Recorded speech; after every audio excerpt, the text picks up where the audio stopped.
Lawrence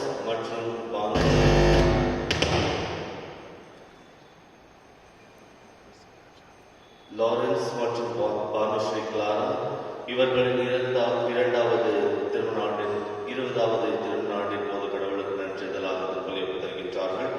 John Jacob இவரது 18வது பிறந்த நாளன்று, ஐரீன் இவரது பிறந்த நாளன்று, விமலா ராணி மற்றும் ஜான் பீட்டர் இவர்களின் பிறந்த நாளன்று, ஜோபென் சாந்தியோ இவரது 10வது பிறந்த நாளன்று, நிர்மலா மற்றும் அல்போன்ஸ் இவரது திருமண ஆண்டின் போது கடவுளுக்கு நன்றிதலாக திருப்பலியை தருகின்றார்கள். மற்றும் மரித்த Joseph Victor, Anand Christopher, Arul தந்தையர்கள் கிளமெண்ட் பிராங்க் மற்றும் Antony Sequeira, Rohit Desmond, Scaria Jose, Chandramma, Helen Shanthi இவர்களுடைய ஆண்வாழை பார்ப்பதற்காக இந்த திருப்பலியானது தரப்படுகிறது. மற்றும் இந்த கருத்துக்களோடு இணைந்து அன்பானவர்களை இன்று நமது பங்கு தந்தை அருள் தந்தை ஜோசப் சூசிநாதன் அவரது குருப்பட்டத்தின் அருள்பொழிவின் நாளை நாம் கொண்டாடுகின்றோம். அவரது ஆர்டினேஷன் டே. இந்த நாளானது அவரது நல்ல உடல் ஆரோக்கியத்திற்காக, அவரது தனிப்பட்ட கருத்துகளுக்காக இந்த திருப்பலியில் விசேஷமாக கொண்டாடுவோம். தந்தை மகன் தூய ஆவியாரின் பெயராலே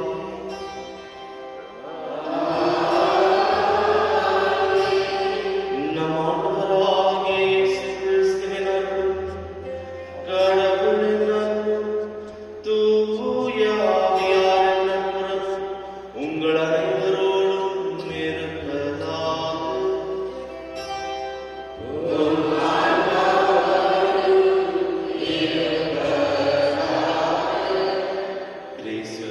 சகோதர சகோதரிகளே, நாம் அனைவரும் மனிதர்களாக பிறந்த பிறகு மனிதன் என்ற அந்த வார்த்தையினால் இணைக்கப்பட்டிருக்கின்றோம். ஒருவர் துன்பத்தில் இருக்கும்போது என்னுடைய சக மனிதன் துன்பத்தில் இருக்கின்றார் என்ற ஒரு வருத்தமானது நம்முள் இருக்கின்றது.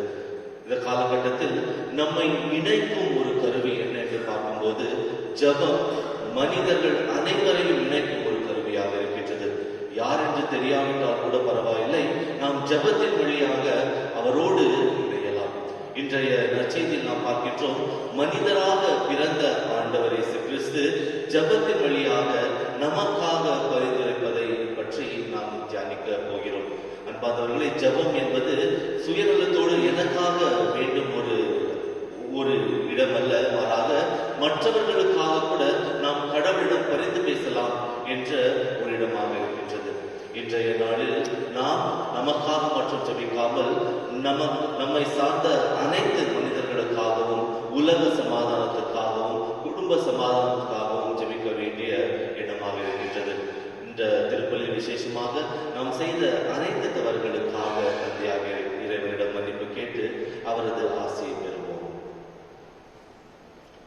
எல்லாம் வல்ல இறைவனிடமும் நான் பாவியாய் சொல்கிறேன்,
திருத்தூதர் பணிகள் நூலிலிருந்து வாசகம்.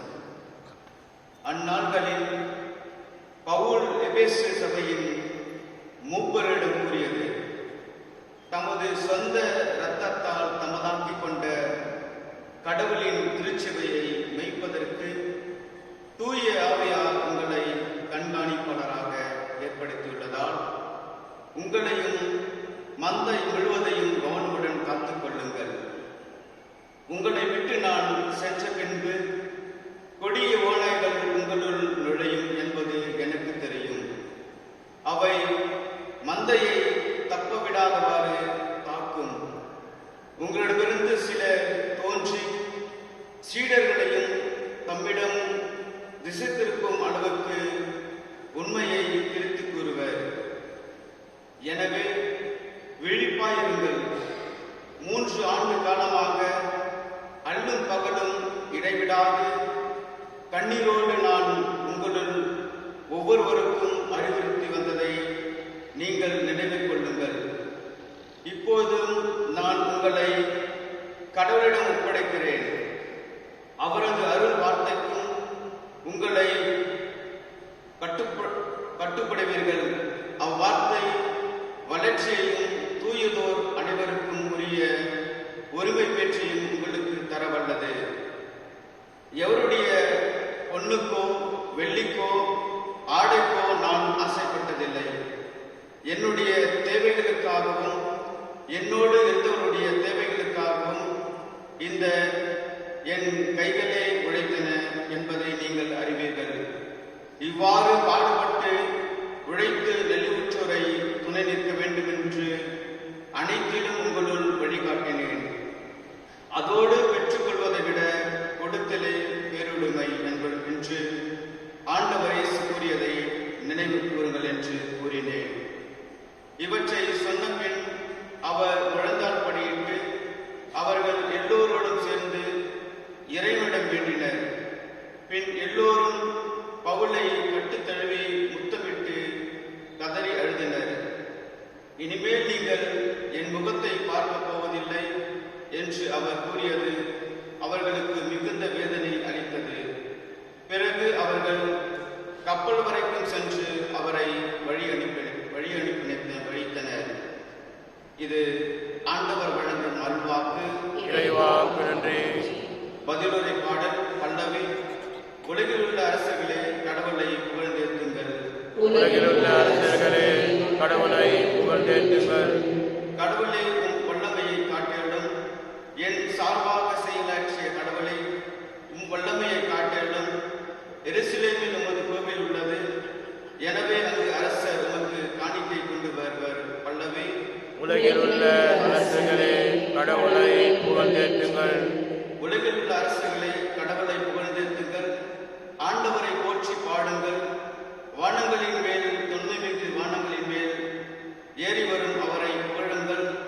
இதோ அவர் தம் குரலில் தம் வலிமை மிகு குரலை முழங்கிடுவார். கடவுளுக்கு ஆற்றலை உரித்தாக்குங்கள். பல்லவி. உலகில் உள்ள அரசர்களே கடவுளை புகழ்ந்தேத்துங்கள். அவரது மாட்சி இஸ்ரேல் மேல் உள்ளது. அவரது வலிமை மேக மண்டலங்களில் உள்ளது. கடவுள் போற்றி போற்றி. பல்லவி. அரசர்களே கடவுளை புகழ்ந்தேத்துங்கள்.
ஆண்டவர் உங்களோடு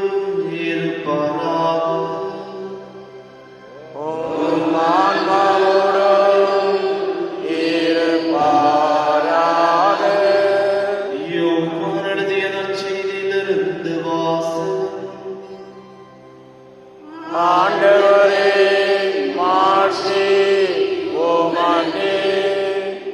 இயேசு வானத்தை அண்ணாந்து பார்த்து வேண்டியது: தூய தந்தையே, நாம் ஒன்றாயிருப்பது போல அவர்களும் ஒன்றாய் இருக்கும்படி நீர் எனக்கு அளித்த உம் பேரின் ஆற்றலால் அவர்களை காத்தருளும். நான் அவர்களோடு இருந்தபோது நீர் எனக்கு அளித்த உம் பேரின் ஆற்றலால் அவர்களை காத்து வந்தேன், நன்கு பாதுகாத்தேன். அவர்களுள் எவரும் அழியப்படவில்லை. மறைநூலில் எழுதியுள்ளது போல அழியப்படுபவனே மட்டுமே அழிந்து போனான். இப்போது உம்மிடம் வருகின்றேன். என் மகிழ்ச்சி அவர்களுள் நிறைவாக இருக்கும்படி நான் உலகில் இருக்கும் போதே இதை சொல்கின்றேன். உம் வார்த்தையை நான் அவர்களுக்கு அறிவித்தேன். நான் உலகை சார்ந்தவனாய் இல்லாதது போல அவர்களும் உலகை சார்ந்தவர்கள் அல்ல. அதனால் உலகம் அவர்களை வெறுக்கின்றது. அவர்கள் உலகிலிருந்து எடுத்து விட வேண்டும் என்று நான் வேண்டவில்லை, தீயோனிடமிருந்து அவர்களை காத்தருள வேண்டும் என்றே வேண்டுகின்றேன். நான் உலகை சார்ந்தவனாய் இல்லாதது போல அவர்களும் உலகை சார்ந்தவர்கள் அல்ல. உண்மையினால் அவர்கள் உமக்கு அர்ப்பணிக்கப்பட்டவர்கள். உமது வார்த்தையை உண்மை. நீர் என்னை உலகிற்கு அனுப்பியது போல நானும் அவர்களை உலகிற்கு அனுப்புகின்றேன். அவர்கள் உண்மையினால் உமக்கு உரியவர் ஆகும்படி அவர்களுக்காக என்னையே உமக்கு அர்ப்பணமாக்குகின்றேன் என்றார். இது கிறிஸ்து வழங்கும் நற்செய்தி. கிறிஸ்துவே உமக்கு புகழ். இயேசுவில் அன்பார்ந்த சகோதர சகோதரிகளே, தூய ஆவியாரின் விழாவை கொண்டாட தயாராகிக் கொண்டிருக்கும் இந்த வேளையில் ஆண்டவர் இயேசு கிறிஸ்துவின் ஜெபமானது தூய ஆவியாரின் வருகைக்காக ஒரு ஜெபமாக இருக்கின்றது. இந்த ஜெபத்தின் வழியாக ஆண்டவர் நம்மை தனியாக விட்டு போகவில்லை, மாறாக நமக்காக பரிந்து பேசி நமக்கு துணைவராக ஒருவரை அழைத்து வந்து நம்மிடம் விட்டுவிட்டு அவர் சென்றிருக்கின்றார் என்று நாம் புரிந்து கொள்ளலாம். இந்த தூய ஆவியானவர் நமக்கு வாழ்க்கையை தரும் ஒரு கடவுளாக, நம்மை வழிநடத்தும் ஒரு கடவுளாக இருக்கின்றார். தூய ஆவியார் கூட ஒரு கடவுள் தான். ஒரே கடவுள், 3 மனிதர்கள். அன்பார்ந்தவர்களே, இந்த 3வது நபர் தூய ஆவியானவரை வரவேற்க நாம் அனைவரும் ஆயத்தமாகிக் கொண்டிருக்கும் வேளையில் எனக்கு மற்றும் தூய ஆவியானவர் இந்த சீடர்களுக்கு மற்றும் தூய ஆவியானவர் வேண்டும் என்று ஆண்டவர் சொல்லவில்லை, மாறாக விசுவாசிகள் அனைவரும் இந்த தூய ஆவியானவரை பெற வேண்டும் என்றுதான் இந்த ஜெபமாக இருக்கின்றது. இந்த மகிழ்ச்சியானது, இந்த நிறைவான மகிழ்ச்சியானது அனைவரிடமும் இருக்க வேண்டும் என்றுதான் ஆண்டவரின் எண்ணமாக இருக்கின்றது. ஒரு முறை ஒரு குடும்பத்தில் கணவன், மனைவி மற்றும் பிள்ளைகள் வாழ்ந்து வந்தார்கள். அவர்கள் வாழ்ந்து கொண்டிருக்கும் வேளையில் 2வது உலகப் போர் தொடங்கியது. அந்த 2வது உலகப் போர் நேரத்தில் அந்த 2 பிள்ளைகளும் அந்த போரில் இறந்து விடுகின்றார்கள். கணவன் மனைவிக்கு ஒரே விதமான துக்கம். அவர்கள் சொல்கின்றார்கள், இந்த நாட்டில் நாம் இருந்தால் இந்த துக்கமானது நமக்கு அதிகமாகிக் கொண்டே இருக்கின்றது, அதனால் நாம் வேறு நாட்டிற்கு சென்று ஒரு புதிய வாழ்க்கையை தொடங்குவோம் என்று. அவர்கள் அமெரிக்க நாட்டிற்கு வருகின்றார்கள்.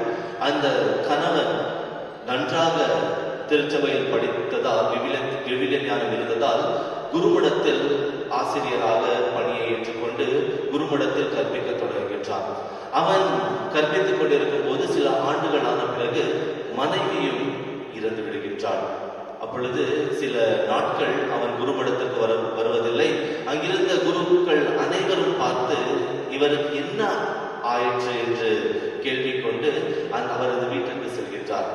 அப்பொழுது இந்த மனிதன் ஒரு மூலையில் அமர்ந்து துக்கத்தில் அமர்ந்திருக்கின்றார். அப்பொழுது அந்த குருக்களிடம் அவன் சொல்கின்றார், நான் ஆண்டவரிடம் தொடர்ந்து வேண்டி வந்தேன், எனது மகிழ்ச்சி என்னோடு இருக்க வேண்டும், எனது மனைவி, எனது பிள்ளைகள் அனைவரும் ஒன்றாக இருக்க வேண்டும் என்று வேண்டி வந்தேன். ஆனால் ஆண்டவர் என்னை கைவிட்டு விட்டார். எனது பிள்ளைகளும் இறந்து போய்விட்டார்கள். எனது மனைவியும் இந்த உலகத்தில் இல்லை. நான் வாழ்வது எதற்காக? நான் எதற்காக வாழ வேண்டும்? எனது வாழ்க்கையில் வாழ எந்த விதமான நோக்கமும் இல்லை என்று சொல்லி அழுகின்றார். இப்பொழுது இந்த குருக்கள் அனைவரும் சொல்கின்றார், இப்பொழுது உன்னால் ஜெபிக்க முடியவில்லை, நீ ஜெபிக்காதே, நீ ஜெபிக்காதே. உனக்கு பதிலாக நாங்கள் அனைவரும் ஜெபிக்கின்றோம். நாங்கள் அனைவரும் ஜெபிக்கின்றோம். உனது மன நிறைவுக்காக கடவுள் உனது உள்ளத்திற்கு ஒரு விதமான மகிழ்ச்சியை, நிறைவை தர வேண்டும் என்று நாங்கள் ஜெபிக்கின்றோம் என்று சொல்லி அவர் குருமடத்துக்கு சென்று இவருக்காக, இவரது கருத்துக்காக ஜெபிக்கின்றார்கள். ஒரு மாதம் ஆன பிறகு இந்த மனிதன் குருமடத்திற்கு வருகின்றார். குருமடத்திற்கு வந்து குருக்களிடம் நன்றி சொல்லி, உங்கள் ஜெபத்தினால் நான் இந்த குருமடத்திற்கு மீண்டும் கற்பிக்க வந்திருக்கின்றேன் என்று சொல்கின்றார். அன்பார்ந்தவர்களே, ஜெபம் மிகவும் பலமான ஒரு கருவியாக இருக்கின்றது. அந்த ஜெபத்தின் பலத்தை புரிந்து கொள்ளாமல் நமது வாழ்க்கையை வாழ்கின்றோம். இன்றைய நற்செய்தியின் வழியாக ஆண்டவர் 2 முக்கியமான கருத்துக்களை சொல்கின்றார். ஜெபம் செய்யும் போது இவர்கள் அனைவரும் எனது மகிழ்ச்சியில் ஒன்றாய் இருக்க வேண்டும் என்று. சில தருணத்தில் கிறிஸ்தவர்கள் என்று சொல்லும் போது வெவ்வேறு மனிதர்கள், ஒரு குருவானவர் சொல்வார், கிறிஸ்தவங்க யாருன்னா அந்த நண்டுக்கு ஒப்பிடுவாங்க. ஒரு கூடல்ல நண்டை போட்டோம்னா எந்த நண்டும் வெளியே வராது. ஒரு நண்டு மேல வரும்போது இன்னொரு நண்டு பிடிச்சி இழுத்துரும். கிறிஸ்தவர்கள் நண்டுகளை போல இருக்கின்றார்கள் என்றால், ஒருவன் மேலே வரும்போது இன்னொருவன் அவரை பிடித்து இழுத்து விடுகின்றார். அந்த ஒற்றுமையானது நமது கிறிஸ்தவ மதத்தில் இல்லை என்று அவர் சொல்கின்றார். அது சரியோ தவறோ எனக்கு தெரியவில்லை. ஆனால் ஆண்டவர் இயேசு கிறிஸ்து சொல்வது, கிறிஸ்தவர்கள் எனது சீடர்கள் அனைவரும் என்னில் ஒன்று சேர்ந்திருக்க வேண்டும். மற்ற விஷயங்களில் அல்ல, எனது அன்பில், எனது வார்த்தையில் அவர்கள் ஒன்று சேர்ந்திருக்க வேண்டும். அப்பொழுது அவர்கள் ஒன்றாய் இருப்பார்கள். அவரது உள்ளத்தில் அன்பிருக்கும் என்று சொல்கின்றார். இரண்டாவதாக, அவரது ஜெபத்தின் வழியாக இந்த கிறிஸ்தவர்களை, எனது சீடர்களை பாதுகாக்க வேண்டும், அலகையின் சோதனையிலிருந்து பாதுகாக்க வேண்டும் என்று ஆண்டவர் ஜெபிக்கின்றார். அப்படி என்றால் அலகை இருக்கின்றது, சோதனையும் இருக்கின்றது. இந்த சோதனையிலிருந்து நாம் வெற்றி பெற வேண்டும் என்றால் நமது வாழ்க்கையில் ஜெபம் முக்கியமாக தேவை. அன்பார்ந்த சகோதர சகோதரிகளே, இந்த நாட்களானது ஜெபத்தின் நாட்களாக இருக்கின்றது. நாம் அனைவரும் ஜெபம் செய்கின்றோம். வெறும் வார்த்தை வழியாக ஜெபம் செய்கின்றோமா, அல்லது உள்ளத்தில் இருந்து ஆண்டவரிடம் பேசுகின்றோமா? ஜெபம் என்பது ஆண்டவரோடு பேசும் ஒரு நிகழ்வாக இருக்கின்றது. நமது சொந்தங்களோடு, நமது குடும்பத்தோடு நாம் பேசும்போது ஒரு விதமான மகிழ்ச்சி இருக்கின்றது. ஆனால் 7 மணிக்கு 7:30 மணிக்கு ஜெபம் சொன்னதோ எல்லாம் கொஞ்சம் சின்னதாயிடும். ஐயோ ஜெபமா, சீரியல் பார்க்கறது போயிடுமே, வேலை இருக்குது, காரணங்கள் சொல்கின்றோம். அன்பார்ந்தவர்களே, இந்த நேரத்தில் நாம் அனைவரும் இந்த ஜெபத்தின் வழியாக ஆண்டவரோடு இணைய வேண்டும். வெறும் வார்த்தை வழியாக அல்ல, ஜெபத்தின் வழியாக நாம் குடும்பத்தில் இருக்கும் அனைவரும் ஆண்டவரிடம் இணைய வேண்டும். இதுதான் ஆண்டவரின் எண்ணமாக இருக்கின்றது. நாம் எப்பொழுது ஒற்றுமையாக ஆண்டவரிடம் செல்கின்றோமோ, ஆண்டவரும் நம்மை பாதுகாக்கின்றார். ஒரு கோழி மற்றும் அதன் குஞ்சுகள், அந்த குஞ்சுகள் எல்லாம் ஒன்னா இருக்கும் போதுதான் அந்த கோழி அந்த எல்லா தீமைகளிலிருந்து பாதுகாக்கப்படும். நாம் அனைவரும் ஆண்டவரின் சிறகுகள் அடியில் இருக்கும் குஞ்சுகளை போல இருக்கின்றோம். நாம் பாதுகாப்பாக இருக்க வேண்டும் என்றால் அவரது ஆசீர் அருகில் இருக்க வேண்டும். அவரை விட்டு விலகி சென்றால் அலகை வந்து நம்மை சோதிக்கும். அதனால் பார்த்தவர்களே, ஜெபத்தின் வழியாக ஆண்டவரின் பாதுகாப்பில் இருப்போம். நமது பிள்ளைகளும் நமது குடும்பங்களும் ஜெபத்தில் வளர்ந்து ஆண்டவரின் ஆசையை பெற இந்த திருப்பலில் விசேஷமாக மன்றாடுவோம்.